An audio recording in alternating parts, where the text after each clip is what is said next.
আজ এই মহতি অনুষ্ঠানে 2013 ব্যাচের এসএসসি পরীক্ষার্থী, এটাই আমার এই স্কুলের শেষ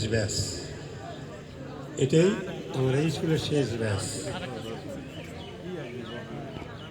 এই মহতি অনুষ্ঠানের সভাপতি এবং বর্তমান স্কুলের ম্যানেজিং কমিটির সভাপতি এবং আমার প্রাক্তন শ্রদ্ধেয় আমার হেডমাস্টার আব্দুল সাহেব এবং বর্তমান শিক্ষক মণ্ডলী এবং আমার প্রাক্তন শিক্ষক মণ্ডলী সবার প্রতি আমার সশ্রদ্ধ স্থানভেদে প্রণাম, আশীর্বাদ এবং আদাব। আর আমার সামনে উপবিষ্ট ছাত্রছাত্রী, তাদের জন্য সশ্রদ্ধ আমার রইল স্নেহাশিস। আমি কি বলবো, আমার বলার কোনো ভাষা নাই। আমি এই স্কুলে 81 সালে এসে 12 সালে শেষ দিনে চলে 32 বছর চাকরি করেছি। এই 32 বছরকার ভিতরে এইরকম কোনো অনুষ্ঠান এই স্কুলে হয় নাই।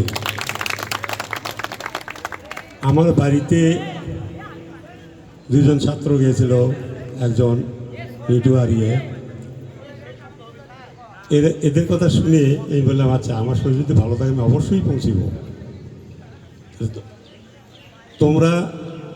আমরা শিক্ষক, আমরা তোমাদের কি দিতে পেরেছি সেটা বড় কথা না, কিছুই দিতে পারিনি, কিন্তু এখান থেকে গেছি, আমাদের যে মনে রাখছো এটাই আমি সবচাইতে বেশি আনন্দিত।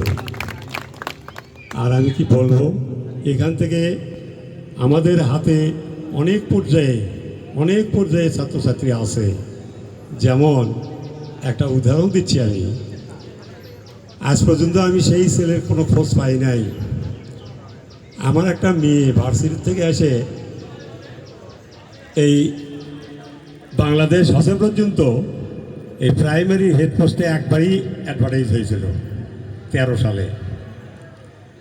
তাতে পরীক্ষা দিয়েছিল এবং যে আমার জীবনটা মাটি করছি, তোমরা যে চাকরি করো তার পিয়ন পদে হলেও সরকারি চাকরি করো।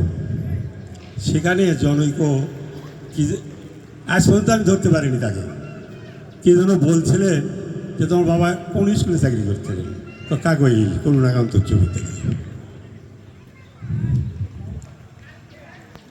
তখন ওই লোক বলছিলেন, তুমি কি শচীন স্যারের মেয়ে?